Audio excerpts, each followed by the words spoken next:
The gays are taking over, and they're hungry for freedom and softball and islands and more. On today's episode of Too Many Tabs. Remember to smile. Welcome to Too Many Tabs, where a bisexual husband sits next to a heterosexual wife in front of a polyamorous background while they both wear kinda gay shirts. It's time for you to find out what Mrs. P did research on this week. The top gay takeovers. What does that even mean? So sometimes the gays get together The and gays? they take over stuff. What? With an agenda? Well, yeah, they have a specific agenda. Okay. And it's a gay agenda. When you say top gay, you don't mean that there's also a bottom gay takeovers. No. You mean that this is a listicle? Yeah, so basically I found out about a time that a gay community got together and took and created a micronation, really. Really? And I was like, that's so funny. Are there any other examples of gay takeovers? And I found 4 of them. And I feel like I need to tell you what they are because they're so funny and interesting. I do just real fast. I do want to take a pause before we do that. Yeah. And just for the video viewers, because we have audio listeners, you guys can't see it. To the audio listeners, thank you. We appreciate you so much. You're amazing. But to the video listeners, I just want you to just look at Mrs. P's really cool shirt. It's just so cute. Isn't it nice? It's butterfly wings wrapped around itself. Yeah. I'm wearing a nice floral print that We got really dressed up today. I did. I just felt we're in a good mood. Yeah, we're in a good mood. We're about as good as we can get. Yeah. You know what I mean? Everything considered. Everything's on fire. You know what it is? Yesterday I put the woker makeup on you and you got a whole day of getting the woker out. Yeah, the woker moved over to crashing out for an episode. Yeah. We decided that, over here we need to have a different vibe. Yeah, different vibe. Different vibe. Nice shirts, pretty shirts. hair, We're good trying to- skincare. Somebody did a skincare routine yesterday. Somebody did. Somebody had to take a break mid-makeup wash off. Mrs. P thought it was the funniest thing. I was like, that was too much oil. I was rubbing oil on my face. Oh, my God. Then she handed me a soap that had grit in it. Grit. Grits. I didn't think soap's supposed to have grit in them. Yeah, it was an exfoliator. Yeah, well, it had grit. That's the grit gets the exfoliation. Yeah, well, it did. And I want you to know, I still have a little bit of blue. He did 3 steps of a skincare routine and started breathing heavily like he did a marathon and said, I just need to take a minute. I had to take And a then World Cup style hydration break. And then he took a minute and then got back in because I was like, you need to use a microfiber cloth to get the red nose off. And it's still there a little bit. The red dye dyed My his nose tip of is his still nose. a little bit red. Yeah. I think I need to find. I think the thing is, I'm going to tell you something. Yeah. I think I need to get actual clown makeup. It is actual clown No. makeup. That's stage makeup. Yeah. I'm just saying that. But we're not here to talk about the woker and No. my makeup. We're here to talk about gay takeovers. Okay, so the gay kingdom of the Coral Sea was a micronation established by a group of gay rights activists based in Australia. Okay. That was so much. Yeah. That was so much so fast. I know. I wanted Okay. to get into it. You are getting into it. Let's dial it back. Okay. Start talking, and I'm going to say pause. Okay, in the 1880s. No. Oh. The first sentence. We're retaking the first sentence again because I want to process what you just told me. The gay kingdom of the Coral Sea. Pause. Okay. Okay. So we have a gay kingdom. Yes. It's gay. It's gay kingdom. It's kingdom. Coral Sea. Yes, in the Coral Sea. So Finding Nemo might be finding himself here. Yes. Okay, got it. The pout fish. Yeah. Might be finding a kiss. That's fish. why Ron Swanson's so grumpy as the That pout is. fish. Okay, got it. All right. So the gay kingdom of the Coral Sea. Unpause. Was a micronation. Pause. Do you guys know what a micronation is? Do you know?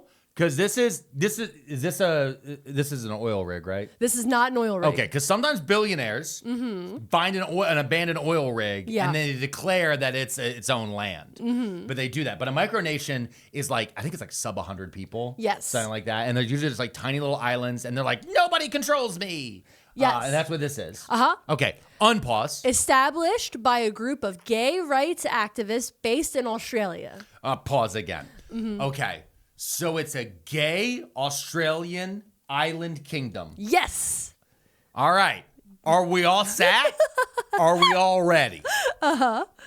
Okay. Go ahead. In the 1880s, the Coral Sea Islands were mined for guano, but the absence of a reliable supply of fresh water prevented long-term human habitation. Okay. All right. So first thing. You're going to pause me again. Yeah, I know have it. to pause you. Because we talked about a gay island kingdom in Australia. Yes. And then you rewound to 1880 to tell me about bat poop. Yes, guano is bat poop. I know that from Ace Ventura 2. Yes, we all know it from Ace Ventura 2. The thing is Ace Ventura 1, incredibly transphobic. Yeah. Ace Ventura 2, it's all right. The thing is, I just wanted you to understand that this was not a habitable island, but that it became an Australian external territory in 1969. So they were using it to get the guano, but they never put any people in it because it didn't have fresh water. What is guano even for? I always forget. They have a reason why. I think there's a big use for guano, and I know fertilizer is one of them. But fertilizer? I don't know what the other stuff is. But we kill all the bats with our cell phone 5G, don't we? Not me. I put up bat houses in our backyard so I can attract more bats. Yeah, no, but there's been a whole thing, at least in America, of the bats vanishing for a while. Yeah. There used to be more bats. There used to be more bats. That's what everyone tells me. Yeah, that's why we have more mosquitoes and ticks. Oh. And now we have alpha gal. Alpha gal? Yeah, it's a disease. If you get bit by a certain type of tick, then you can't eat red meat anymore. Ah, yeah. It's like a tick bite that turns you vegan. Yeah. Yeah. That's a funny punishment for people in Texas. It's a for hilarious... the meat guys, specifically for the meat guys. No, I want to drop them all over Austin. I don't want to punish Texas as a whole. No, I think but the meat guys that are really fucked up down there. It would be so funny if Joe funny. Rogan got alpha gal. It would be very funny because he's like, I live on elk meat. It's like, no, or not Liver anymore. King or Liver King. Listen, something else is gonna get Liver King. Oh man, it's probably whatever lives in carpet fibers.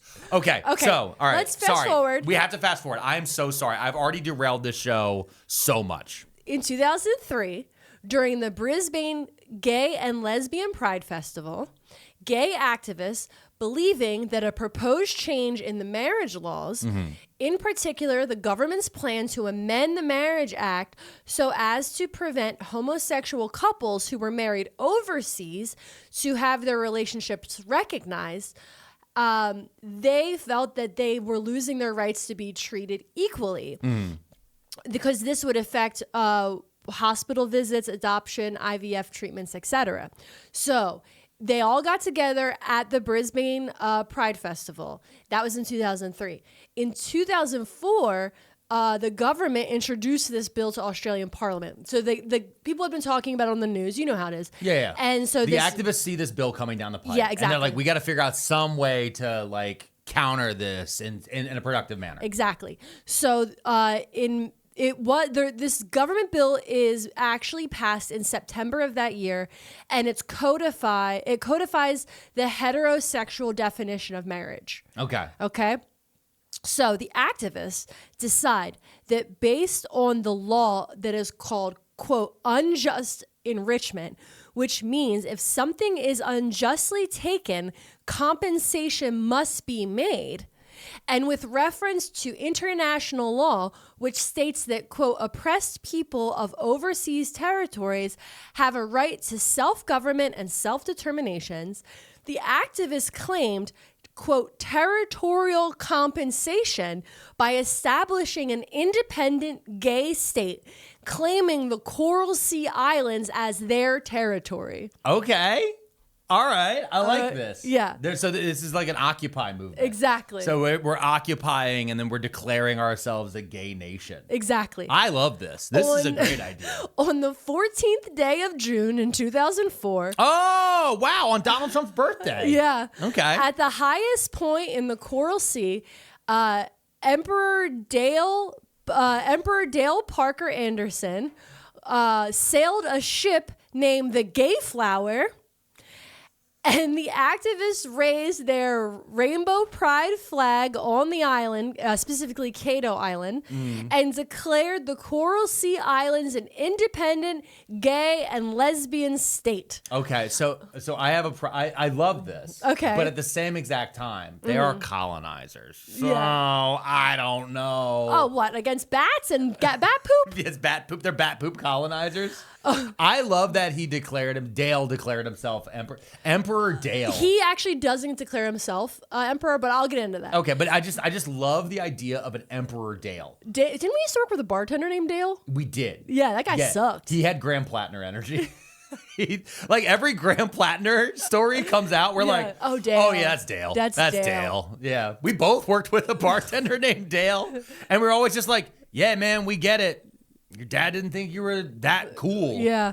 Your dad liked your sister more. That is 100% energy that's put out there. So, good luck, Maine. They put a memorial plaque on the northeastern tip of Cato Island commemorating this historical event. And the plaque reads, on the 14th day of June 2004, at the highest point in the Coral Sea, Emperor Dale Parker Anderson raised a gay rainbow flag and claimed the islands of the Coral Sea in his name as homeland for gay and lesbian peoples of the world. God save our king.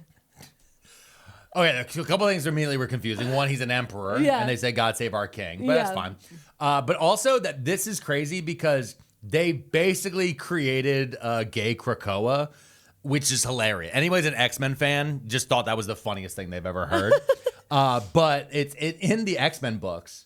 You know how like the mutants are always fighting against the humans? And humans are always trying to kill all the mutants? Yes. So in that, at one point, they're just like, guys, there's an island that is a mutant. Yeah. And they all just moved there. Yeah. And then became like an internationally recognized state. Okay, perfect. And that is like a whole run of the comic books. Yeah. And it goes for a bit and then it falls apart and everything. But it's just like, it's very funny how often this comes up. Where it's just like, guys, things suck here. What if we were our own island? Coinciding with the decision to secede from the Australian sovereignty, the kingdom's founders drafted a Declaration of Independence. I pulled some quotes from it. I don't like that it's called a Declaration of Independence. Why? Because it should be called it should be called like a read to filth of Mama Boots' house down. Okay, that is not cool, man. No, it's not. What do you mean when it's not cool, man? Like the whole Boots the house. It's like, come on, don't do that. I'm gonna. Okay. I need to add. I'm adding spice. The spice makes the world run? Is That's Dune. Dune, got it. Okay, quote, homosexual people have honestly endeavored everywhere to merge ourselves in the social life of surrounding communities to be treated equally. We are not permitted to do so. In vain, we are loyal patriots. Our loyalty in some places running to extremes. In vain do we make the same sacrifices of life and property as our fellow citizens. In vain do we strive to increase the fame of our native land in science and art, or her wealth by trade and commerce. In countries where we have lived for centuries, we are still cried down as strangers. In the world as it is now, and for an indefinite period, I think we shall not be left in peace. And then it goes on a little bit further, but the final quote, which I think you're going to know where this comes from, quote, we hold these truths to be self-evident that all people are created equal and that they are endowed by their creator with certain unalienable rights, and among these are life, liberty, and the pursuit of happiness. Yep. Shout out. Yep. Shout out. People do be shouting that line out. Yeah. Sucks it's not true anywhere. Yeah. But, it's just people do be shouting that line out. The activists founded a campsite on Cato Island that they named Heaven after the famous gay nightclub in London. Wait. So there's a gay camp? Yes. And it's not the Met Gala?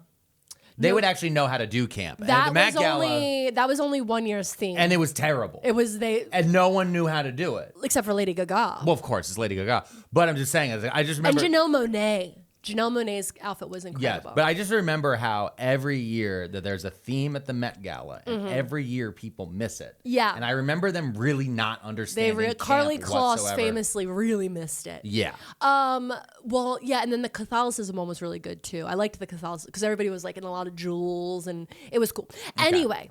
So they named it after Heaven, which is a gay nightclub in Australia? In London. In London. Okay. And then that was the capital. So Heaven was the capital of the islands. Okay.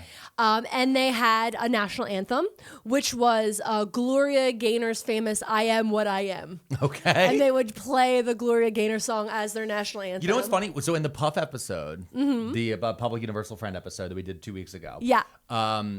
The I am what I am statement. I Yeah. made a joke about being Popeye the Sailor Man. But Yeah. a few people got in the comments to let us know that I am what I am is actually a declaration of God. Yep. Like that's how God is just like, I am what I am. Like I think in Exodus. Sure. When God is speaking to Moses through like the burning bush. Yeah. So there's just this like statement of like, I exist. Yeah, the end. I just exist. So like I exist.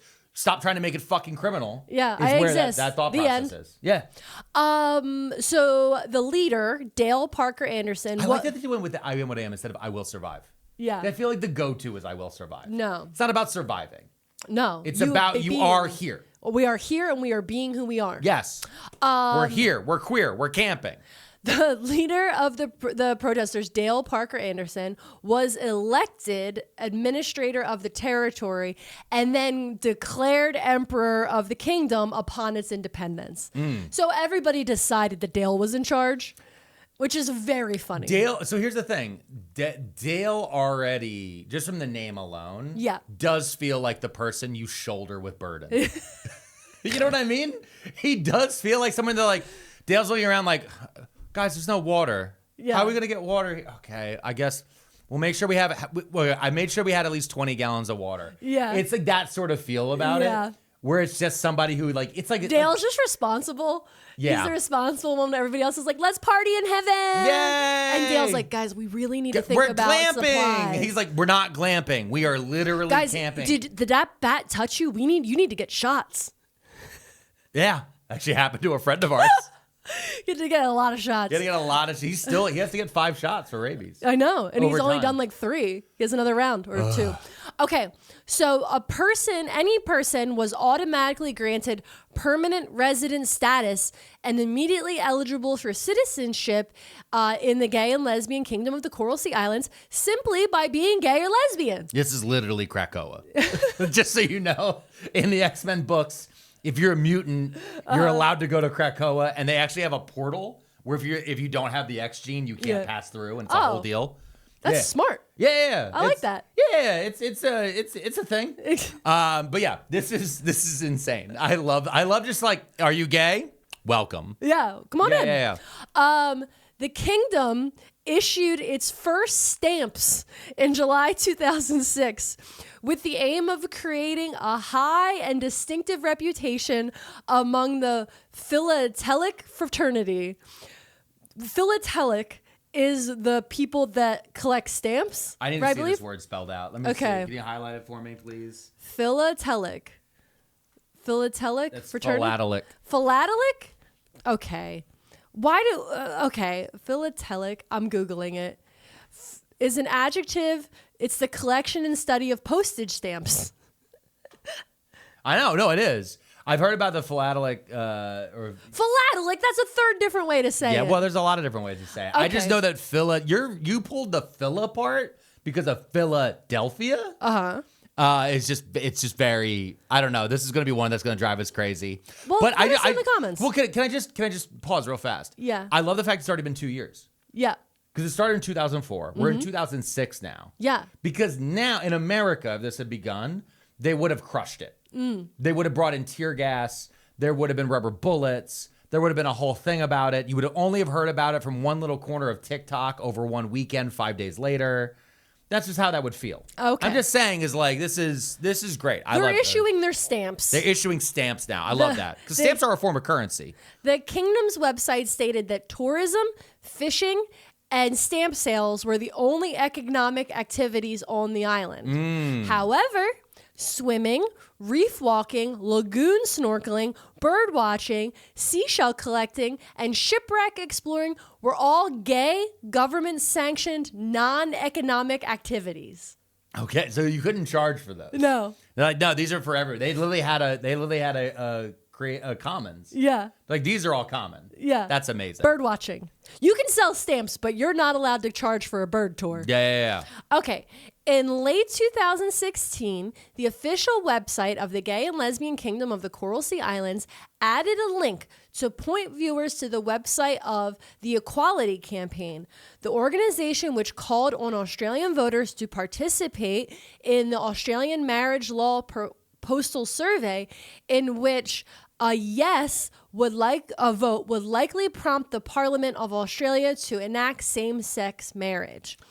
Following the decision made by the Australian government to legalize same-sex marriage, the kingdom was dissolved on November 17, 2017.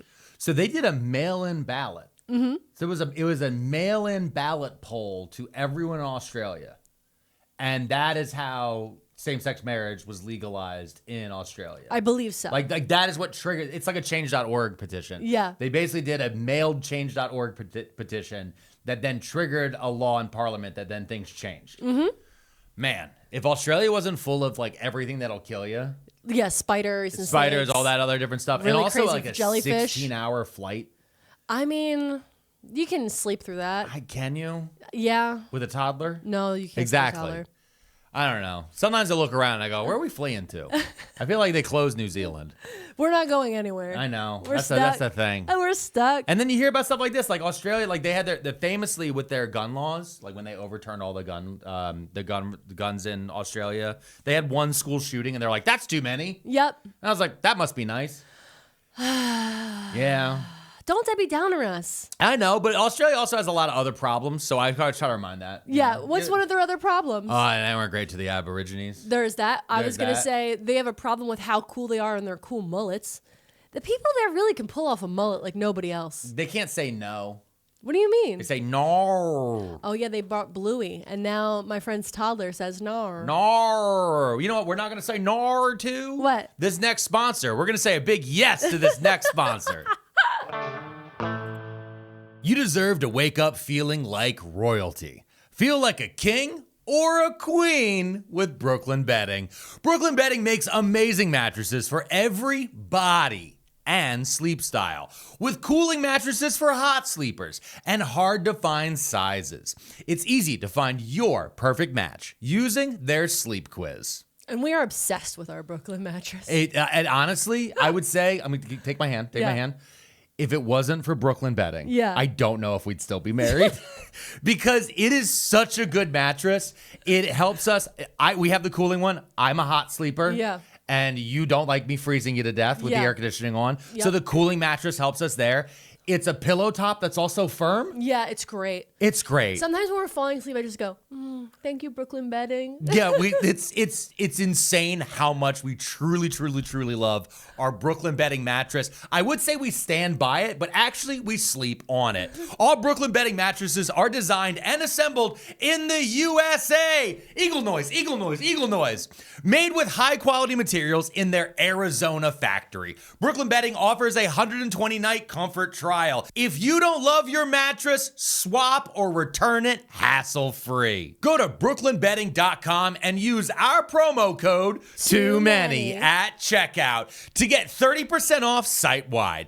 This offer is not available anywhere else. That's brooklynbedding.com, promo code TOOMANY for 30% off site-wide. Support the show and let them know that Too Many Tabs sent you. brooklynbedding.com, promo code Too Many.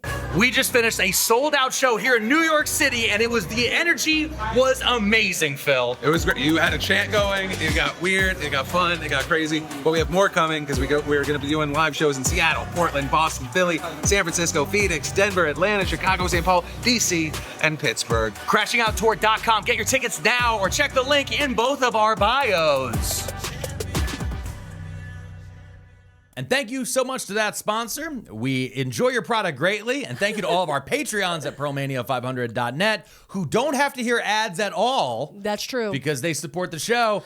Every month. Let's talk about alphas. Alphas? Well, you brought up alpha gal ticks. Yes. Not those. Okay. And not the type of alpha dude bros that are on Instagram taking pictures of their arms because their dads didn't hug them with their arms. I take supplements so that way I'll be big and strong, and that way I can fight back against the fear of loneliness and death. Not those guys. I want to talk about ALFA, the Atlanta Lesbian Feminist Alliance. That is a different type of alpha. Yeah, this is going to be a cool alpha, and they're going to take over. The Atlanta Lesbian Feminist Alliance. Yeah. I feel like we're going to have, the Alpha verse versus the Omega verse, and we are not going to learn about that. No. Okay. So, formed in June of 1972, the Atlanta Lesbian / Feminist Alliance was established to increase lesbian visibility and solidarity and to provide means for women to exist outside of society's sexist institutions. Okay. Yeah, all right. All right, I'm taking the vibes. You getting the vibes? This feels very much like a 70s political organization. Yeah. They already have an acronym. Yep. They have an acronym. I feel like they have a good patch. one. Oh, yeah. You know what I mean? And they show up at places to go, we're with the Atlanta Lesbian / Feminist Alliance. Yes. Alpha held meetings at a communal house and also hosted Alpha activities. And the communal house they were in, some of the Alpha members lived on the second floor. Oh no. Yeah. Okay. I'm already nervous because I just feel like this feels very chore wheel. Yeah. Oh, chore wheel. You know what I mean? Like it's a communal house. Everybody can come there. It's kind of like a sorority house in that sort of way. You can come over. We're all here. It's communal. Anybody can sleep on the couch. Mm-hmm. Please pick up after yourself. Guys, why did you leave a dish in the sink? In September 1972, Alpha members voted to restrict membership to lesbians only. And they also voted to change the organization's name from Atlanta Lesbian / Feminist Alliance to Atlanta Lesbian Feminist Alliance. Okay, so they got rid of the slash? Yes, because it's not a place for just feminists. It's for lesbian feminists. Got it. Because they were like that. This feels like they were boxing out Carol. Yeah, I feel like there was one lady. There was one lady, and they were like, she is not a lesbian, and we need to stop. No, and also she keeps telling us that the lesbian stuff that we care about isn't as important about the women stuff that we care about. Yes, I bet you that's what it was. 100%. That's like, again, we don't know that, but that's just what we're going off of vibes. Vibes, yeah. But also I do love that they definitely held a vote. This was definitely 4 hours long. Yeah. I've been around, guys, we've been to West Philly. Yeah. All right. West Philadelphia has a beautiful culture, a lot of colleges, and a lot of people who are mentally locked in that era of the rest of their lives. And there's a lot of, we need to have a vote on this. Let's call a house meeting. Call a house meeting. I wonder if the electrician will get called this month. Yeah. Nope. So it was noted that no woman who wanted to join Alpha was forced to state or prove herself a lesbian. If they followed the rules, especially the rule of not bringing men to any meetings, then all women were welcome. No straight boyfriends at Pride. No straight boyfriends at Pride, according to ALFA. According to ALFA, no straight boyfriends at Pride. Yeah. Okay. So but Carol could still get in. Yeah, Carol could still show up. Okay, Yeah. it was an opening for her. Yeah. But they were like, Yeah, sure. Poor Carol. They're gonna play the pronoun game a little bit. That's Wait, kinda isn't Carol that's that movie about the? Oh my God, I gotta look this up. I chose Carol because I was thinking of Carol Baskins.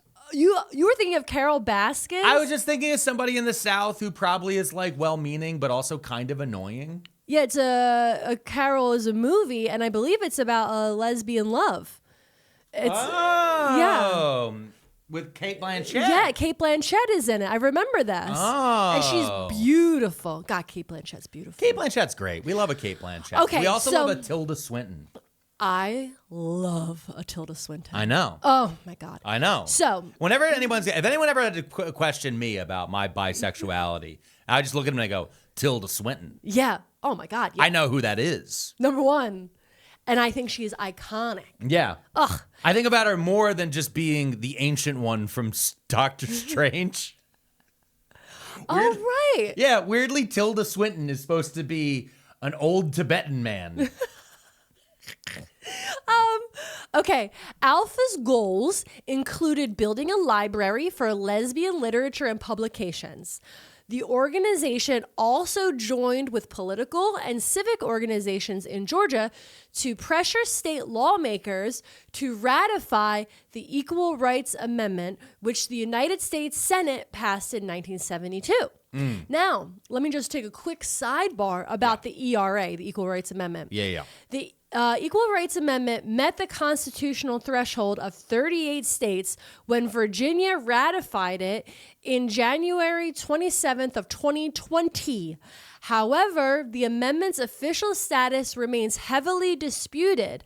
When Congress originally passed the ERA in 1972, it imposed a ratification deadline. While 35 states ratified it before the deadline, Nevada didn't do it till 2017, Illinois didn't do it till 2018, and Virginia in 2020. They passed it long after that expired. Because of this timeline dispute, the archivists of the United States have not yet certified the ERA as the 28th Amendment, and its legal standing is still being argued and debated in Congress and courts to this day. So yeah, the Equal Rights Amendment was a big push to make sure that literally women had equal rights. And that comes down to things like equal pay, employment, and others. There's some things that have come in where we've had smaller bills and statutes to try to put those in. But this was supposed to be literally a constitutional amendment. Yes. There was a big push in the 60s and going into the 70s for a series of constitutional amendments. Before Reagan, it was pretty regular for us to have a constitutional amendment added or retracted, like the Prohibition Amendment. Yeah. About like every 8-10 years. Like we would just regularly update our constitution. It's been frozen for like 40 years now. Yeah. We haven't added to it that much. So the only thing we really added in there was been like the 25th and a few other amendments that have been ones in there because we've had moments like when Ronald Reagan went under the knife and they were like, oh, we don't know who's president right now. So we had to come up with like certain rules around that because that'll keep the government moving. Yeah. But anything around that, there's actually a push right now of conservatives to call a constitutional convention, which is another thing we used to regularly have. And they want to do that to take away people's rights. Yeah. Because they want to actually completely change the Constitution completely. Yeah. Which is why they keep trying to cut around and take over different states. Because if they control enough states, then they can call a constitutional convention and they can control enough delegates that they can do whatever they want with it. Yeah. And that's a danger that I wish the Democratic Party would take seriously. But they're too busy having parties with Peter Thiel. Isn't that right, Cory Booker? They're little bitches. Okay, so while many of the organization's goals were clear early on, there was some tension over how the group should conduct itself. For many, the issue of the group's identity as a social versus political organization was of the utmost importance. For some, the organization's focus was best set on building social lesbian spaces, which were not inherently political. And to others, feminist activism was the most important action. They're right. Yeah. They're 100% right. You have to have a social movement first. Yeah. And then eventually the politics shows up. But especially at a time where you're dealing with illegality of your own nature. Mm-hmm. Again, meeting for gay people until very recently in our history, existing openly was illegal. Yeah. And it's the same thing that happened with black people in this country. Being able to meet in groups was illegal. There was so many laws that get put forward, and it's going to happen again. Not necessarily to black and to gay people, but more to all people. We'll see this. We're already beginning to see them start to seed these little ideas, like being against data centers, being anti-capitalist, being other things are going to be ways for them to paint us as different labels. Yeah. And we're seeing it happen. And this is the thing to keep in mind, is that you have to build the social construct first. People will fight for their friend. They won't necessarily fight for some random person just because they have something in common with them. But their friend that they do board game night with, that they go to the bar with, that's different. Like a regular that you knew, that's just Chuck. Mm-hmm. That's just Jessica. That's Tamir. Like that's somebody that you know. And it's different in that way. And having the social construct and also just being yourself in public. When being yourself is illegal, existing is political. Yes. And so you don't have to then go, guys, today what are we doing? Well, today we're going to meet to do a letter stuffing campaign. Fuck, that's not fun. Yeah. What about Twister? Okay, so another key issue at the forefront of ALFA's early activism was lack of representation of gay and lesbians' identities in media. In 1972, members wrote to Miss Magazine requesting that the publication cover lesbian issues. In 1973, ALFA members picketed local newspapers for ignoring gay and lesbian events. ALFA members also established a library and archive for preserving the print materials of the movement. The Southern Feminist Library Archives, the SFLA, included archival records of ALFA, along with several other Southern feminist groups, a collection of lesbian feminist and activist periodicals, and a library of feminist and lesbian books. The ALFA periodicals collection alone contained over 800 newsletters and journal titles. These periodicals covered a range of topics, including strictly lesbian and feminist publications, as well as leftist activist publications. So they're taking this, the media and archival records very seriously as part of their group. Yeah, and they're taking number one, they're taking representation. It's insane. And my favorite thing about people who argue against representation, right? Especially there's an entire subsect of YouTube of dudes who are just screaming still about Brie Larson and like black stormtroopers and shit like that. Yeah. But those same guys also, they know that representation matters because they're screaming that there aren't enough, quote, white male people at the front of their video games, right? And they'll scream about. I thought they wanted jiggly ladies. That's one of the things. Right now, there's a whole thing with God of War. Isn't it the lady from Daredevil? It is. Yeah, it's the actress from Daredevil. And she's also like an amazing D&D person, she's right? D&D, she's a games master. I don't know if she likes the term dungeon master versus games master. There's controversy around that too. Oh, okay. But yeah, she does a lot. I can't remember her name off the top of my head. I'm sure everyone in the comments will tell us. Yeah, let us know. But she was in this God of War game, which is about a character that's been in God of War the entire time. Yeah. They just are doing a spin-off of the God of War character's wife. Okay. Who gets killed early in one of the games. Okay. And so they're like, we're going to do a spin-off of her, and this is a game that's centered on her, and all these dudes lost their I love a fucking mind. spin-off about a wife. Yes, 100%. High five. We made this whole podcast like that. Yeah, and now you do ghost tours on your own channel about it. She has her own YouTube channel where she does ghost tours. But keep your eyes peeled. Keep your eyes peeled for more. But this idea of representation, it insanely matters, especially in media, because for a lot of people, if they aren't going to the area where there are lesbian bars, if you don't go, like when I was in Washington, D.C. recently. Yeah. I was in Washington, D.C. recently, and we went to this event, and then afterwards we're like, we're going to a bar around the corner. And I went to the bar around the corner, and it was a gay bar. Didn't know it was a gay bar. Happened to walk in there on ladies' night. Yep. Did not know. Walked in, was really confused. Everybody was looking at me. Yeah. And I was like, all right, is everyone here a fan? They're all looking at me weird. So I'm like, when people look at me weird now, I'm like, I assume people are fans. Yeah. And then this one woman walked up to me, and she started talking, and I couldn't quite understand what she was saying. And I'm like, wait, what's going on? And then she's like, this is a women's only event. And then I looked around, and I was like, oh. Because it was like a record scratch moment. Yeah. And then I went across the street to another bar, and that was a gay black millennial hookah bar. Yeah. Again, awesome, had a great time, but where I live in the suburbs of Philadelphia, I don't see this all the time. Yeah. And so where do I see things? I see things in the media that I consume. So when I walked into a gay black millennial hookah bar, I was like, oh, I know exactly how to merge onto this lane. Yeah. Right? Ask for more Rihanna, buy 3 shots of Fireball, and just go, we're doing this, right? And then we all dance. Yeah. That's because, again, I've lived through media that has shown me that this isn't scary.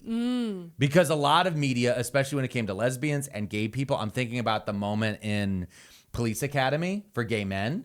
In Police Academy, there's a whole running joke where they keep ending up in this gay leather daddy bar. Okay. And the gay men are like threatening towards the cops. Oh. In this like weird way where it's like they're forcing them to dance with them. Okay. And it's like, no, but like this is again. Because men are terrified of being treated the way men treat women. Yes, 100%. But also in the case of them, wanting women's papers and women's publication to cover lesbian matters, it's so that way women know that lesbians exist. One, they know they exist. Two, they're not terrified of them. Yeah. And then three, that this is an option and probably your friends are. Yeah. For sure. Yeah. And I love that they kept an archive of it. Yeah. Because we're seeing that all the time right now. There's a whole generation of older gay men, especially because we lost so many gay men to the AIDS crisis. Mm-hmm. There's older gay men that are stepping out now to tell baby gays about what life was like in the 90s because they think everything was good. Yeah. And like, that's the thing with gay marriage. It's like, I keep forgetting, it's only been 11 years. Yeah. And I think in that moment, a lot of people thought the fight was over. And as we've seen over and over again, the fight's not done. The fight's not done. It's never going to be done. Okay, where did I leave off? The archive. Okay, so to fill the void left by mainstream media, ALFA produced its own newsletter called Atlanta. It's Atlanta with an extra A. Okay. The newsletter publicized local and regional events and activities and reported on local and regional and national news related to lesbians, as well as other gay people, feminists, and leftists. Okay. Okay, print was foundational to ALFA, as it was to many lesbian feminist organizations, but its ideology of lesbian feminism was more often shared through theatrical performances by groups that were started through ALFA, such as the Red Dyke Theater and Woman Song Theater. They did a lot of music and all forms of social gathering. Okay. Okay. Again, we're highlighting social. Yeah. We're highlighting meeting in person. What really drew people in was softball. Softball? They took over softball. Do you want to talk about that's the takeover. Oh my God. Tell me more about it right after this. Are you stressing about your finances? Rocket Money is the best way to manage your money. Rocket Money is a personal finance app that helps find and cancel unwanted subscriptions, monitors your spending, and helps lower your bills so you can grow your savings. Rocket Money helps you set financial goals and stay on budget by giving you personalized insights on your spending. See all your subscriptions in one place and cancel with just a few clicks. Rocket Money has been insanely useful for us because when we started using it, one thing we immediately noticed was how many subscriptions we signed up for when we had a newborn. Yeah. Because there were so many different things. At one point, I discovered, and then you were like, oh yeah, shit. I discovered that we had actually signed up for a subscription service for a nightlight.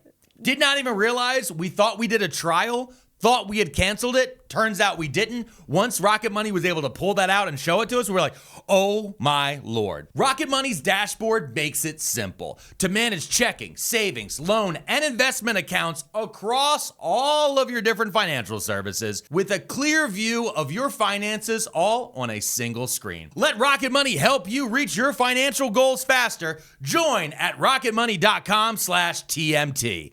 That's rocketmoney.com/TMT. rocketmoney.com/TMT. Thank you so much to that sponsor for your lovely product. So, Mrs. P, yes. You were saying the alphas take over softball.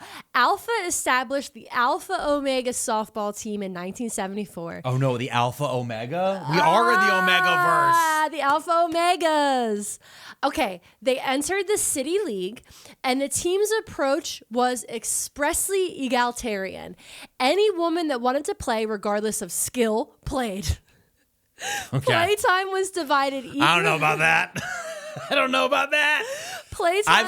I've watched A League of Their Own enough times that I know some people need to be benched. Mm-hmm. Some people, not everybody's job is. Oh, I guess if you're doing egalitarianism right, yeah, then some people would not ask to play. Yeah. Because they'd be like, listen, she's better than me, so I shouldn't ask to be this game's important. Yeah, This game's important. Playtime was divided equally among all team members so that no one was a bench warmer. I love that they chore-wheeled a softball. The Alpha Omegas did not have a male coach like all the other teams. The scandal. Instead- Only men can tell you, hey, eyes up. Hey, eyes up. You got to choke up a little higher on the bat. There's no crying in softball. There's no crying in softball. How would they know how to hold a bat without a man telling them how to hold a phallic object that you swing at a ball? How would they know? Okay. How would lesbians know Instead of- how to swing a hard piece of wood? Yeah. Someone explain to me, how would a woman or a lesbian know without a man there to tell them? Well, Strap into those comments and tell me. instead, they created a player manager role in an effort to be truly egalitarian. So everyone gets the chance to be the manager? Yeah. Okay. Okay. The team's focus was on community building and social interaction rather than competition. They were just there to have a good time. Gals, we're here. We're getting out there. This is what it's about. It's about sun. It's about fun. It's about community. Yep. Okay. And yes, is it about hitting home runs? 100% when we can. When we can. More than anything, the Alpha Omegas were a place where lesbians could be out with other lesbians in a social context. And when you mean out, you mean outside and out of the closet Yes. at the same time. That's right. Because what are you going to tell them? Hey, lady, you seem pretty masculine out there playing that sport against those other ladies. Yep. Doesn't make sense. They have to get sweaty. Yep. You know what I mean? They have to get sweaty. You have to wear athletic clothes. Mm-hmm. And this is also, just to remind you guys, this is at a time, I think this is only like 10 years after women were first allowed to run in the Boston Marathon. Yeah, because they thought your uterus would fall out when you were running. Yeah, they like tackled women off the field. I mean, off the track. It's crazy. The Alpha Omegas, this is a quote. The Alpha Omegas brought their anti-hierarchy feminist politics to softball, said Southern Cultures magazine or newspaper. They decided on rosters collectively and gave all players equal time on the field. This egalitarian strategy surprised everyone, especially when the Alpha Omegas made it to the championship game in 1974. 2 years after Alpha's founding. Although they did not win, they showed teams which often had male coaches and whose players did not advertise their sexuality a new way of playing and being out. I do want to. Okay, so I have a very funny story that is similar to this. Okay. I have a friend of mine, and she's a lesbian, but she loves hockey. She's played hockey her entire life. Now, famously, at this point in my life, I had never been to a hockey game. Okay. I've since gone to a Flyers game because they invented gritty and I had to see them in person. Yes. But before that, I've never had any interest in hockey. But my friend played hockey at a local amateur league, right? And I always thought hockey was a crazy thing to play amateur because of how expensive it is. Yeah. So I go to this place and she's like, yeah, this is my game. And I go there with the girl I was dating at the time. We go to the game. Yeah. And the thing about my friend is the team that she was on was very ramshackle. Yeah. Right? And I knew this about them. They were a very ramshackle team, but they were playing against, remember in the Mighty Ducks? Yeah. How like the Mighty Ducks are like ramshackle and kind of shitty, and the other team is wearing like all black. Yeah. And they have this like lightning bolt. Yeah. And so they were playing against this team literally called the White Lightning. Oh. Okay? So it's a white lightning bolt, black uniform. Of course. Okay? So me and my girlfriend at the time, we're there, we're cheering on our friend, but we can't really see which one our friend is. Yeah. We can't, because they all have helmets on. Yeah. But we see this one, we think it's her, because she had very curly blonde hair that's sticking out the bottom of the helmet. So we're cheering her on, but we're Philadelphia fans, so what do? The best way to cheer on your friend is To boo the other team. So we're like heckling this other team, which is just like moms. It's just moms, again, with a male coach. Yeah. So it's moms with this male coach, but the moms all have these very matching uniforms. The other team is all just like, their colors are like red and yellow, and it's just whatever they had. They pull over like a jersey, you pull over on top. And so we're like, boo, you're the lazy lightning. We hate you. Boo. And our friend's team wins. And we're like, oh my God. So we're waiting by the locker room and we're texting our friend. We're like, where are you? We're by the locker room. And she's like, she texts me back. She goes, my game got canceled. We're like, what? And she's like, yeah, our game got canceled. I wasn't there. And I'm like, who the fuck did I just boo? So we leave. We immediately we run away. We just booed a women's sports team of moms aggressively for 3 periods. Okay? It's 60 minutes of us. She's like, boo, you suck. We hate you. Fuck you, Linda. Like, we're just going at this lady. No idea. They have no idea who we are. So we talked to our friend. Yeah. And she's like, listen, I'm going to get you to an actual game. Okay. So we finally, we confirm it so many times. Yeah. We meet her there before the game to make sure that we're at the right arena. Yeah. Because this place has multiple rinks. So Yeah, that's of what course. happened, which is their game got canceled. We showed up. We just said, there's one women's game happening. This must be it. Yeah. Never confirmed it. So we go in there. We confirm that's our friend. Yeah. Before her helmet's on. That's her. Again, her team, though, very ramshackled. Okay. Their colors are literally yellow and red. Instead of red and yellow, we're like, this is bullshit. And we look across the ice. Uh-huh. They're playing the White Lightning. So at this point, the White Lightning just think that some insane red-haired man just hates them. It's just like, boo! And meanwhile, now we're on the side, like, go lesbians! We're just screaming for lesbian hockey players. It was a great game. That was a great story. Yeah. And my friend won. The Lightning, they really were a bad team. And when I asked her afterwards, she was like, yeah, it's just, this is what they do. There's a bunch of moms who got together and they played hockey when they were younger. And the husband really likes to think of himself as a coach. They don't listen to him. Yeah. That's kind of the big thing with the husband coaches. Yeah. If they don't really listen, they're like, okay. It makes them feel Jeff, sure. This way he doesn't bitch. Yeah. This way he doesn't bitch that he has to babysit the kids. Ugh, Jeff Right? sucks. Yeah, but this is just one of those things where it's like, no, you don't. It's not babysitting when it's your kid. Yeah, Jeff. All right. So the softball team invited women that would not normally be active in political spaces to join ALFA and exist as lesbians in public spaces. The team played in public parks throughout Atlanta and gained visibility. And as that went on, ALFA grew itself. In the year following the establishment of the Alpha Omegas, ALFA's membership grew from roughly 30 women to 100, with the organization peaking at 120 official members. Participation with the ALFA softball team increased so much that new softball teams were formed to accommodate the number of women signing up. This resulted in the formation of the ALFA Amazons and the Tower Hotshots, which was sponsored by local women's bars. Can I just say, I'm obsessed with the fact that these lesbians went so hard, they basically created successor chapters of Space Marines. To Warhammer 40K fans, that's hilarious. That's what was the names again? The Alpha Amazons. Alpha Amazons. And the Tower Hotshots. Tower Hotshots is incredible. The Tower Hotshots. The Tower Hotshots is so good. I love that they have splinter franchises. They have officially taken over Atlanta softball. Is this why people joke about softball lesbians? Yes.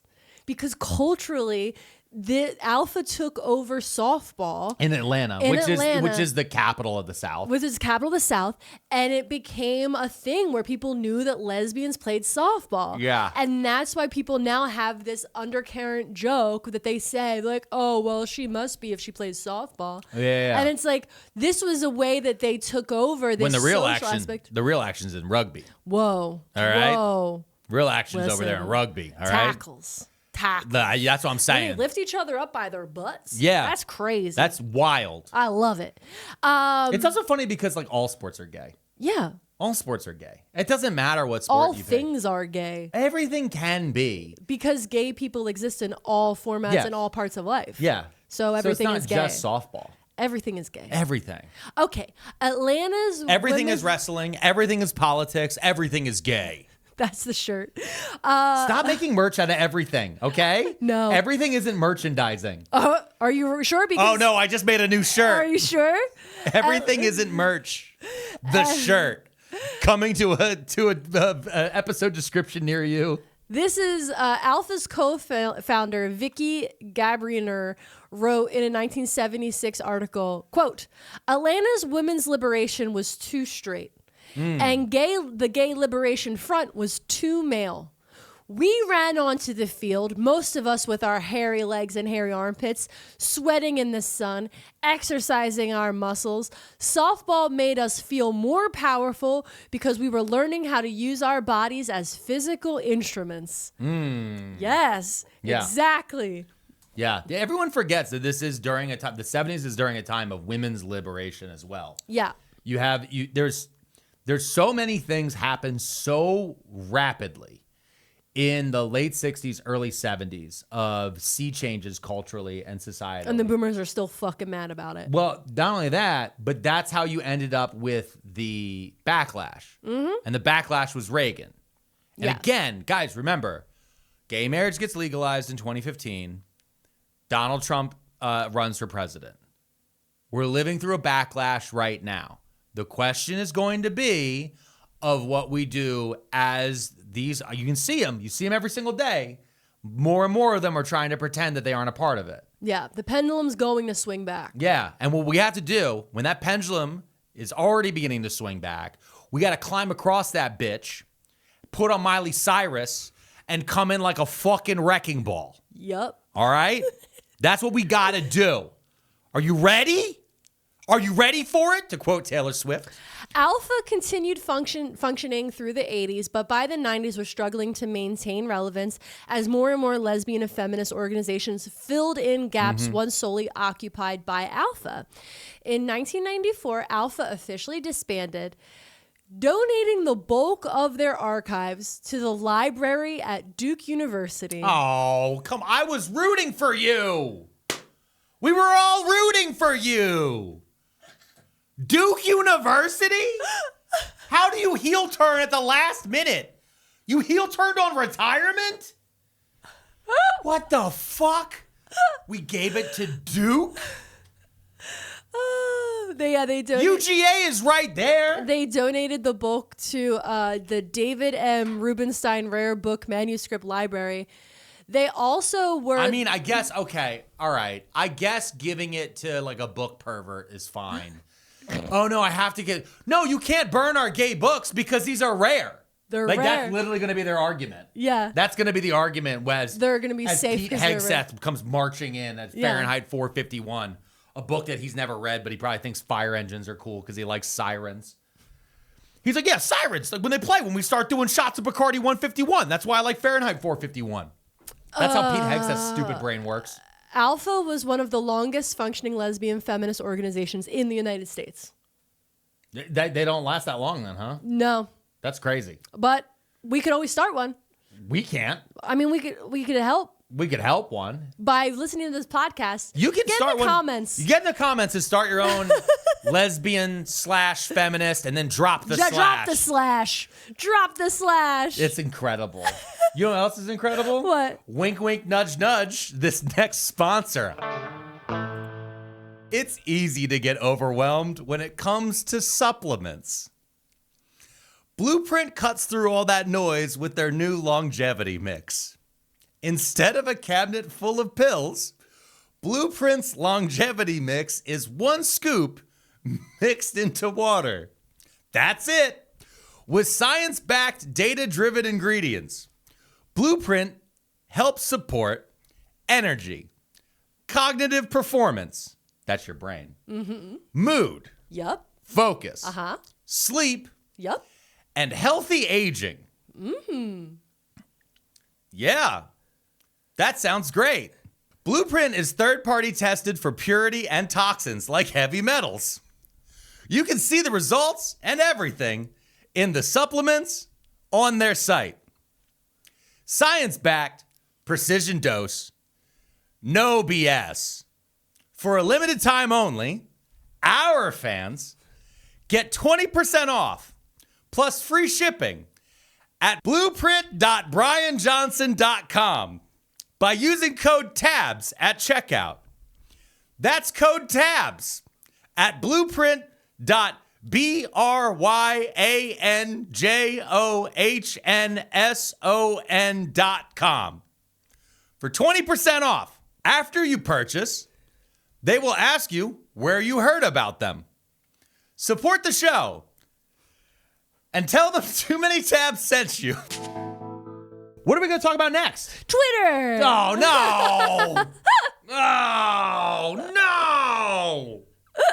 So, how did the gays take over Twitter? Okay, I want to tell you about the time the gays took over Twitter. Please. Okay, 2020. Remember that? There's a presidential. I feel like a lot of people don't. No, our brains like to save us from trauma, so they've buried it, and we keep forgetting. I know, but this is one of the problems: is by saving us from the trauma, they actually created more trauma. But we're getting traumatized every day. Okay, all right. So 2020, 2020 presidential debate. Oh God! Remember that? Oh, I remember that. President Donald Trump was asked to condemn white supremacists and refused to do so. Instead, he told the Proud Boys to, quote, stand back and stand by. Yeah, that was a bad day because we didn't know that he was signaling Jan 6. Yeah. That was a Jan 6 signal. Or it was even stand back and stand by. I have a job for you to join ICE later. Yeah. Because all the Proud Boys, I haven't seen them. Haven't seen them in a while. Yeah, there's where are they at? They've become very small. Become very, very small. A bunch of them did do January 6th. And a bunch of them went to jail, and then he pardoned them, and then they came back out, and then they went to jail again because now they're on lists. Like now that even though they got pardoned, they are then on all of the law enforcement radar. Yeah. And then a bunch of them they're fucking child molesters. They're bad guys. They're child molesters, and they're sharing like CSAM, and they're bad fucking evil people. Yeah. Who want to pretend they're good guys by attacking people. Yeah. That's their entire thing. Yeah. Yeah. Shortly after Trump's answer, his words were immediately embraced by the Proud Boys and other people that like the Proud Boys on social media, specifically on Twitter. Yeah. And they started making memes and making social media posts and using their hashtag Proud Boys, right? Now, what happened was a bunch of users of Twitter at the time who were gay men decided they were going to take over hashtag Proud Boys by inundating the hashtag with photos of them being happy. At Pride. So gay men dancing. Yeah, I remember them in this. happy relationships. Yeah. Them just holding hands and being fun together. I miss old Twitter so much. And they completely hijacked the hashtag. And then people that weren't even sharing pictures or maybe were just allies started using it like, good morning to nobody except the gays who hijacked the hashtag Proud Boys hashtag. So like it was just an opportunity for them to share stories of joy and love and happiness. One person wrote, next year my husband and I will celebrate 25 years together. We had to move to Canada to legally marry and adopt our 2 sons. We're back in the US, our family has grown, and we're fighting to save this country. Here's us voting for Biden, a Biden-Harris blue ticket, hashtag Proud Boys. It's great. This is why Elon bought it. Yeah. This is literally why Elon bought Twitter. Because he didn't want moments like this happening. He wanted to segregate us again. And also that way when things like this would happen, he could just go in there and turn it down. Yeah. Because things like this would naturally happen on Twitter. And then when guys like Proud Boys would show up, they would start getting mad at gay people. And they couldn't help but yell slurs, which would get them banned. Because that was against the community guidelines. But now, it's the only thing that's against the community guidelines is saying Stone Toss's real name. And which I can't remember off the top of my head, but I used to post it all the time. Stone Toss is a Nazi comic artist. And he is, I think his penis is broken. Oh. And he lives in Texas. Okay. And he's a big weirdo. And there was a thing that Elon was like, you're doxing Stone Toss. You're like, fuck off. He's a Nazi. But now people who still use Twitter will be like, somebody will yell a slur at them, right? Yeah. In the replies. And they'll go and report it. And Twitter doesn't take them down. No. They don't care. No. Because Elon didn't buy Twitter to make money. Elon bought Twitter to change culture. And specifically changing culture around reporters and politicians. Because that was the base that he looked to influence more than anything else. Yeah. And that's what it did. And that's the part that's so frustrating. Because he saw gay people take over. It would be the same thing as when the ALFAs took over baseball. Yeah. If Elon Musk bought baseball. Softball. If Elon Musk bought softball and then just allowed 5 Nazi teams to join. Yeah. That's what he did to Twitter. He brought back everyone. In fact, actually, this weekend, Elon Musk was declared the richest man in the world, right? And at the same exact time, what was he fueling? Race riots in Belfast, Northern Ireland, and in Scotland. Yeah. Because again, this is what he's turned it into. It's went from a place of, quote, social gatherings where people could feel like they were coming together and having conversations in the digital town hall to now it's a place where you watch memes. Yeah. That's it. I mean, I don't even. You don't even have a Twitter. No. No. I can't actually look at the website. No, I know. That's the other thing he did is before you could use Twitter without having to log in. Yeah. And he's slowly been trying to break it. Like, I don't have the app. I look at it occasionally through web browser only. Yeah. Because I don't want it to have any sort of control over my brain and because what he pushes, what they push now on Twitter specifically is so violently different than what I see on every single other app and what matters. There'll be flashpoint moments. Sure, like this UFC fight that happened and that one asshole saying the bullshit about Michelle Obama. Yeah. Like that flashpoint moment, that'll kind of trend on everything. But there's so many things culturally now that Twitter misses because, one, you had a diaspora effect that happened. A lot of gay and trans people went to Blue Sky. Yeah. A lot of engineers went to Mastodon for some reason. I'll never understand that one. And then a lot of black people ended up going over to Threads. Yeah. And you've seen this kind of difference now in the culture. So now we've segregated ourselves. And which is why the Proud Boys will be saying wild shit over on Twitter now. And the thing is they're not getting any juice from it. Yeah, they're just yelling into the void. They're yelling it to each other. Yeah. They don't feel anything unless they're saying it and to then a person. It's funny because they go on the threads and they'll try to say the same things because they just want interaction. They're just like that shitty person in your life that thinks negative attention is still attention. Yeah, they're narcissists. So they're so mad that nobody on Twitter is getting mad at what they're saying that they go to other apps just to try to upset someone and be like, you're triggered. And it's like, you're such a dork. You're looking to make other people mad because you lack so much attention in life. What they don't realize is that they have now destroyed 3 different social media apps chasing for dominance when all what people want is community. Yeah. They destroyed Facebook, they destroyed Twitter, and they're destroying TikTok now. Yeah. Because ever since the Ellisons bought TikTok. Oof. And that's the thing. It's like, there's going to be some people who are going to be like, look at the gay agenda took over these 3 different things, these 4 different things that you have here on this list, right? Yeah. But why don't we ever talk about the right-wing agenda that is constantly buying, conquering, taking over, and destroying things to keep a hierarchy in place, mind you? The alphas were against hierarchy on purpose because the nature of conservatism is locking in the idea of, quote, natural hierarchies. And what have we covered on the show for the last 182 episodes? There are no natural hierarchies. There are decisions that were made in the past that have ramifications into the future that then people who are born into that future accept as reality. Whether it be redlining, whether it be how we view lifestyles, whether how we view religions, how we view plants. All of these things are set up in decisions that were made in the past. There is no first move decision that says that everything else is fine. Nothing has a right to exist. Nothing has a right to be anything. But we have a right to live and be happy.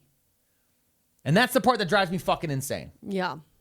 We hold these truths to be self-gay. Self-evident. No. All right. Listen, Lindsey Graham still doesn't find it evident. Okay. Right? Let's see. I heard about them ladybugs, and that's gross. Take a break. Don't look that up. Take a break. And when we come back, we're going to get hungry.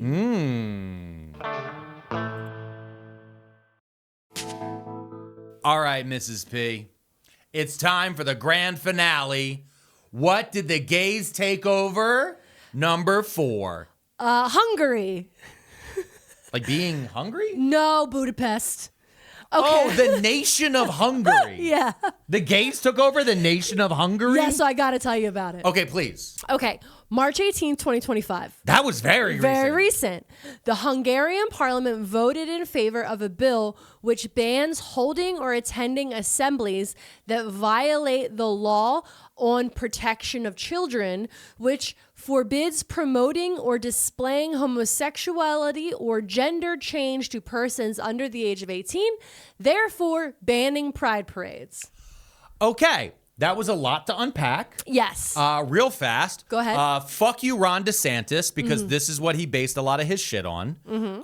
This is part of, we're talking about Hungary. Yep. And I do want to say real fast, just to the people who are listening, I think this has a good ending because I'm pretty recent information. So I don't want to spoil, but this is a dark thing we're talking about here. Yeah. This is part of the, oh no, if my kids see trans, then they might become. Yes. If my kids see ladies kissing, then they might not ever kiss boy. Like this bullshit. It's been a running bullshit thing that these fuckers have pushed for a very long time. And they've tricked governments in smaller countries over the years to do this. This also particular law, I think, was passed in Russia in like the mid 2000s. This has been a push that conservatives through CPAC and others, which we'll talk about a little bit more, have pushed for a while. But how did the gays take over after Hungary basically banned pride? So here's the thing. Protests broke out basically immediately in Hungary and other Western European cities after this bill, right? Yep. Hundreds of thousands of protesters attending. Protests were organized every week between March 25th and July 19th in 2025.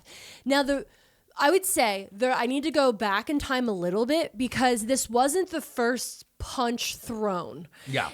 Early in 2021, a law prohibiting promoting, in quotes, or portraying homosexuality or sex reassignment to minors and limiting sexual education in schools was passed by the Hungarian parliament.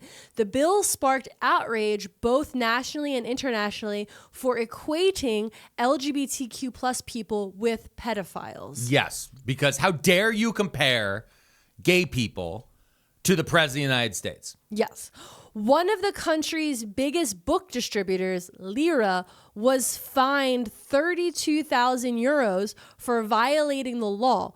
This law requires books dealing with LGBTQ plus issues in any form to be wrapped in a transparent film and not be included in sections of books intended for adolescents. Okay. So any book about a quote unquote gay topic or LGBTQ plus topic had to be wrapped in saran wrap so you couldn't open it in a bookstore. Yeah, so that's the same way that they sell pornography. Yes. They were equating the existence and acknowledgement of gay and trans people as the same as overt pornography. Yes.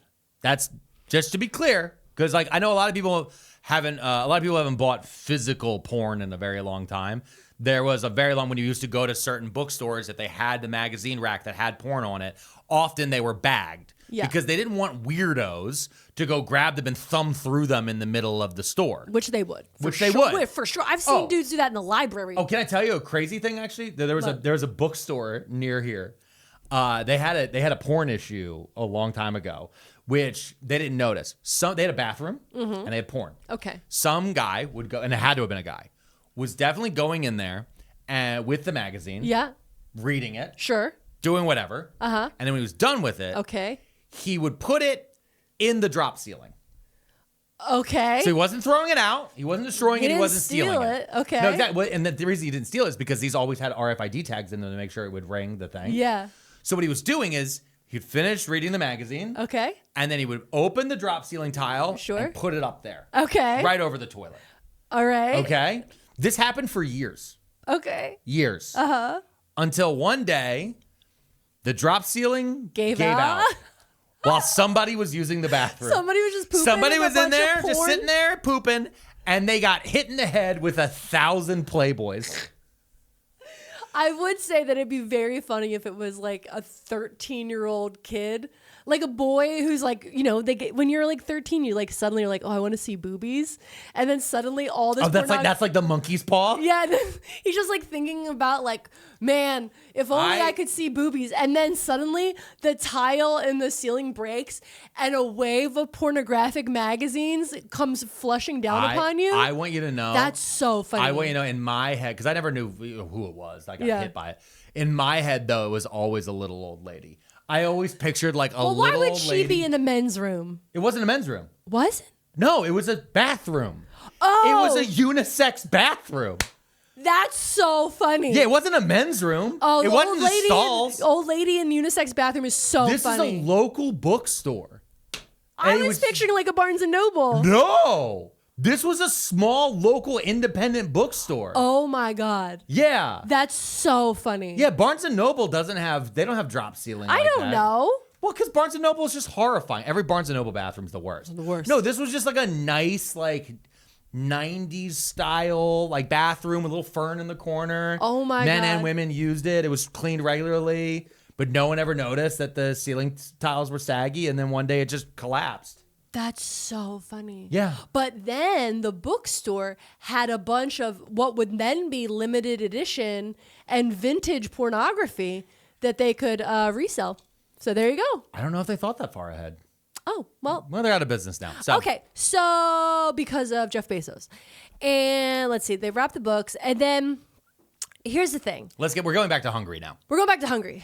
Okay, so I just need to tell you about what happened with the books because of the other laws in 2021 to understand that there has been years of attacks on the LGBT plus community in Hungary, right? This is just another punch being thrown their way. Yeah.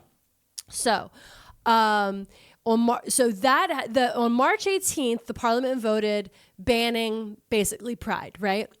The next day, on March 19th, a protest was held and more than 200 people attended. Vienna, the people of Vienna Pride organized a protest in the Austrian capital on March 20th to express their solidarity toward Hungarian Pride community. Hundreds of people attended and speeches were made by multiple politicians and Austrians. You know how crazy it has to be for Austrians to be like, hey, Hungarians, you sound like Nazis? You know how crazy that has to be? Yo. For fucking Austria to be like, and we have rights? Like, that's crazy.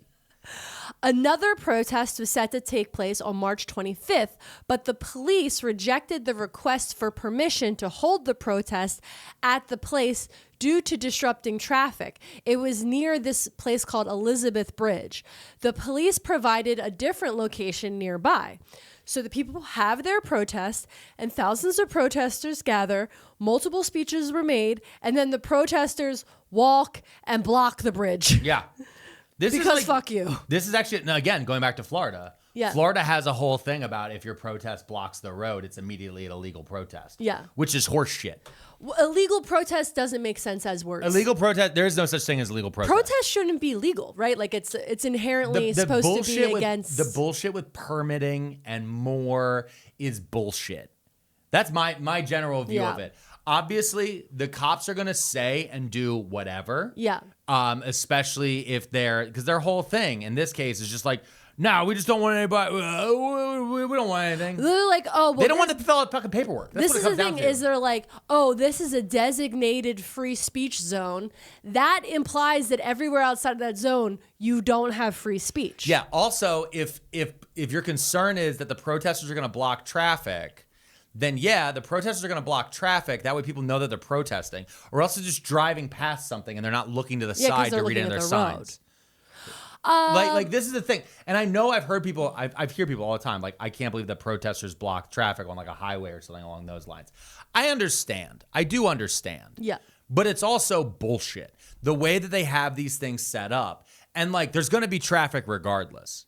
There's just going to be traffic regardless. They use these things to pit us against us. And by they, I mean the people are in power. The conservatives, especially, who want to keep their hierarchies entrenched. Yeah. And in the case of Viktor Orban and this Hungarian government, they were using gay people and gay rights as a cudgel against everything else going on in the government. So that way, Viktor Orban could keep giving crony contracts to his buddies and keep spending money for a global, worldwide conservative movement. Huh? That doesn't sound like what we're doing. We'll get into it. Doesn't sound like anything I never heard of. On March 2025, Prime Minister of Hungary, Viktor Orban, announced at his annual State of the Nation address that the Constitution will state that a person is either a man or a woman, and also said, quote, I advise the organizers of Pride not to bother preparing for this year's parade. It would be a waste of money and time. He's a dick. Yeah. Yep. So, on March 29th, another protest was held. After speeches were made, a protester was fined 95 euros for stepping off the sidewalk. The police did not identify him at the scene. Instead, they stated that they identified him with publicly available videos of the protests. However, an employee of the Hungarian Civil Liberties Union said that the police probably used facial recognition systems to identify him, which were not yet legal at the time. Yeah. So flock cameras in America, or the reason why ICE only uses iPhones, because they're scanning your face. Yes. All right. The more protests. On April 12th, the Hungarian Two-Tailed Dog Party, which is a satire party. Okay, I was about to say, I was like, what the fuck? I was like, that might be mistranslation, but no, I love in a parliament, I love a satire party. Yeah. It doesn't work in America because the two-party system is so fucked up. Yeah. But in a parliament, love a satire party. Yeah. Also, I would say that there is some, what would you just say? Lost in translation. Lost in translation could be happening because this is, of course, Hungarian that I'm coming from. This Two-Tailed Dog Party, the satire party, announced their own demonstration taking place as part of these protests called, quote, "Let Everyone Be the Same," where participants all showed up in gray shirts, carrying gray flags, wearing gray pants, and called it Gray Pride. That's amazing. Number one, I do love that. There's two things I can think of immediately. Yeah. Number one, actually, is going back to Russia. When Russia invaded Ukraine, it was illegal to hold up a sign saying that you were anti-war. Yeah. Still to this day. And so eventually, Russians and anti-war protesters just started holding up blank signs. And they were being arrested for that too. Yeah. There's a little bit, and this is malicious compliance. That's what this is. No, we should all be exactly the same. It's gray. And I think too about the straight pride flag. You ever seen it? No. Have you ever seen the straight? No, let me Google Type in it. straight pride flag real fast. Okay, it's going to be a real bummer. It is going to be a real Straight bummer. pride flag. Does Yeah. it have a Monster Energy logo? No. Oh, come on. It's just white and black. Yuck. It's the worst flag I've ever It's seen. a prison. It's a prisoner's thing. It's a you're hetero prison. You're trapped in the bars of your heteronormativity. Ugh, yuck. And the heteronormative bars have locked you in. But the thing is with that the straight pride flag is there's been these moments, and especially more in the early 2020s. You don't see them as much right now because again, these guys they're in control in America. Yeah. They're in total control of everything. They control all the levers of government, so it feels weird for them to be attacking pride festivals on their own, like the Jake Langs of the world, right? But you saw this during the Biden years of these guys be like, we're to do a straight pride march, straight pride. And then these guys would show up like at the Boston Commons. Yeah. And it'd be like 3 guys show up. A straight pride march is just a bar crawl. Yes. Yes. A straight pride march is just anything. Yeah. It's a fucking Super Bowl victory party. It's a game of golf. It's anything. Because again, there's nothing holding you back from being straight. No. That's the thing that these fuckers refuse to understand. Yeah. Straight is the default in society. When did you wake up and decide to be straight? Actually, for me, it depends on every day, baby. So April 15th, there's a 24-hour protest at the bridges, and people camped out in tents overnight. Okay. April 22nd, there's a protest. May 1st, there's a protest. May 6th, there's a protest. Keep it going. May 13th, there's a protest. That's every 7 days. May 20th, there's a protest. Okay. May 27th, there's a protest. All right. June 3rd, June 17th, and June 24th, there's a protest. June 28th is the 30th Budapest Pride Parade. Okay, that's the day of the pride. It's supposed to happen. Yes. Got it. They hold it, but they frame it as a municipal event. They basically used it as a freedom celebration that they used to have every year to commemorate the withdrawal of Soviet troops. So they argued with the police that it was a municipal event and therefore not covered by the law on assembly, and therefore police could not prohibit it. But the police stated they would process this as any other assembly, and they prohibited the Pride Parade. Because so what they were doing is they were being like, no, this is actually like our Freedom 250 event. Literally. Yeah, but people can show up. Like we're not telling people they can't be gay at our event. We're just holding a local event. We're and just the cops having are an like, event. no, we know what you're trying to do. On the morning of Budapest Pride, Viktor Orban posted a photo of his grandchildren on his social media with the caption, "They are the ones I'm proud of." Fuck that guy. Fuck him, dude. Fuck him. Viktor Orban is such a piece of shit. The Minister of Justice warned that organizers would face 1 year of imprisonment if they organized Budapest Pride in defiance of the ban. And government leaders sent letters to multiple embassies across Europe notifying them that Pride was banned in Hungary. The march started at, I'm going to butcher some names, Varashaza Park, and the planned path was going towards Liberty Bridge. Okay. However, the far right group Our Homeland Movement had received permission from the police to hold an assembly at the same time as Budapest Pride. So they're basically Hungarian Proud Boys. Yes, they're Hungarian Proud Boys. At the Liberty Bridge. And there's an area called Heroes Square near Liberty Bridge. Mm-hmm. So the Pride March had to be diverted to a different bridge, Elizabeth Bridge. That was the first bridge I said. Yeah.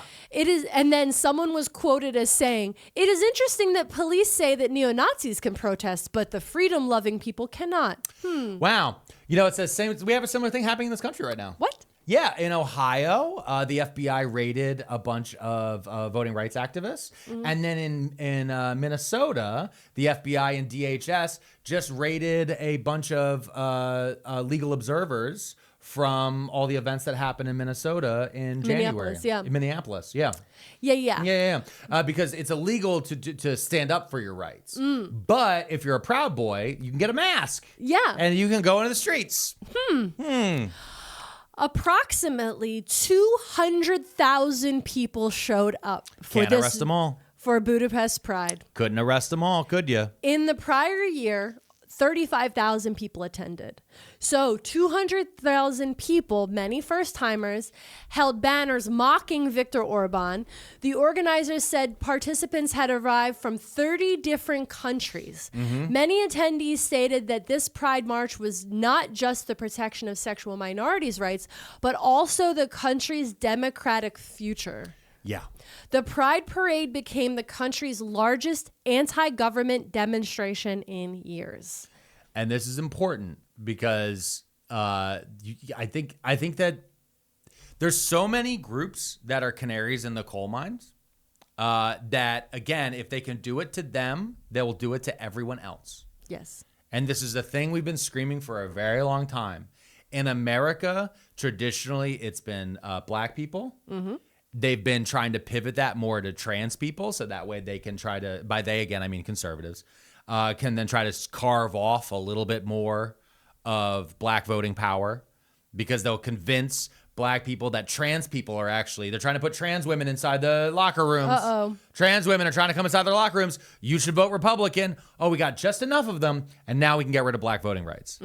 And this is what they've done historically. And this was a big thing. And as you start to see people, and again, in Hungary at this time, there was a lot of fear about repression and reprisals for speaking out against the government. But when you get into a situation, we talked about this last week, we've talked about this more and more. When you get into a situation where your numbers are big enough, where people start to realize they can't get all of us, people start to get braver and braver and braver. Slowly, it stops looking like Spike Lee sitting alone on the side of the court. And slowly, it starts looking like Knicks watch parties all across Brooklyn. Mm-hmm. And slowly, you get pulled out from the cold winds of rugged individualism into the warm embrace of collectivism. Am I right, Mamdani? And this is what we're seeing right here.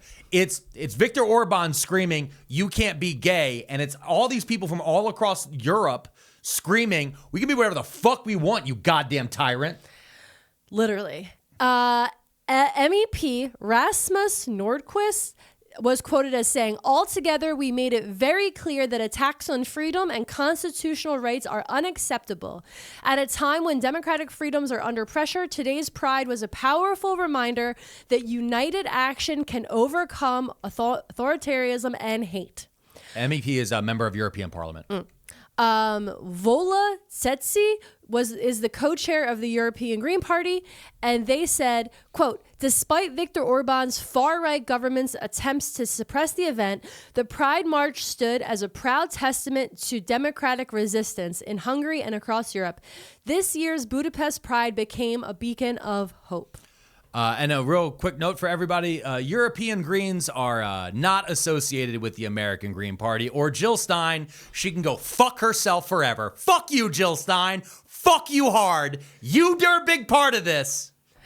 In the morning, the day after the march, the public media in Hungary, the M1 newscast, did not mention Budapest Pride. However, most international media organizations reported it, including Reuters, Le Monde, La Repubblica, New York Times, The Guardian, BBC, CNN, etc. On May 2nd, 2026, Hungary's outgoing Prime Minister, Viktor Orban, said that his government would not implement that original ruling. Following the change of government, the police approved the 2026 Budapest Pride Parade, stating that they had, quote, no grounds for prohibiting the assembly. Furthermore, they issued prescriptive restrictive orders to the 3 counter-protester demonstrations, distancing them from Pride March. These decisions reinforce the new Prime Minister, Peter Magyar's pledge of a more liberal approach to LGBTQ plus rights. Although the anti-LGBTQ plus bills passed under Orban, including that Pride Parade ban, have not yet been formally revoked. So there's a lot just happened in that. Number one, Viktor Orban. Fuck you, dude. You're out. You're done. And you're being investigated by your government heavily. The second thing is that when Viktor Orban got removed from power, it was immediately shown by Peter Magyar, who is the new Prime Minister of Hungary. It was immediately shown that Viktor Orban had been illegally funding an international conservative movement because CPAC, the Conservative Political Action Committee, used to regularly hold a convention in Budapest. And it was specifically done there because Hungary was being used as the beacon of what the conservatives could hope to accomplish. The destruction of liberal democracy was the goal the entire time. And so with the destruction of that in Hungary, what that immediately did, it actually killed a bunch of contracts for conservative influencers because many of them would regularly travel to Hungary. They would use it as a meeting place outside of the United States. Peter Magyar, well, it should be noted, was a member of Viktor Orban's government. He was a member of his political party. Yes. But it went too far. And so he ended up coming back. This is kind of the equivalent of a Liz Cheney situation. Yeah. Where it's like, okay. But since he's become prime minister, as you noted, the local news, which was government controlled, Yeah. that news didn't cover the marches. That news also didn't cover Peter Magyar's candidacy. Oh. When he was running against him, he had no television coverage because Viktor Orban controlled the TV markets. He controlled the public television, but he also controlled all of the private channels through the oligarchs that he had put in through cronyism. Good thing we don't have that going on. Good thing we don't have. Good thing the Ellisons haven't bought Paramount and CNN and the Warner Brothers. Good thing ABC hasn't been bought to heal, right? And so this is part of all of that. What he ended up doing, and this is why the Pride March is so important. Peter Magyar traveled all around Hungary, traveled across the entire country, sometimes doing 7 to 8 speeches a day, appearing in public, speaking to crowds of people, and those crowds got bigger and bigger and bigger and bigger and bigger because he had to go offline. And this, again, is what's important. The social aspect is what's important.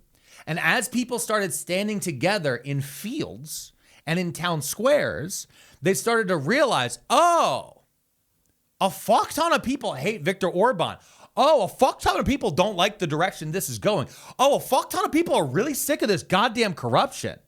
And that was the thing that finally pushed it over the edge is the corruption got so bad.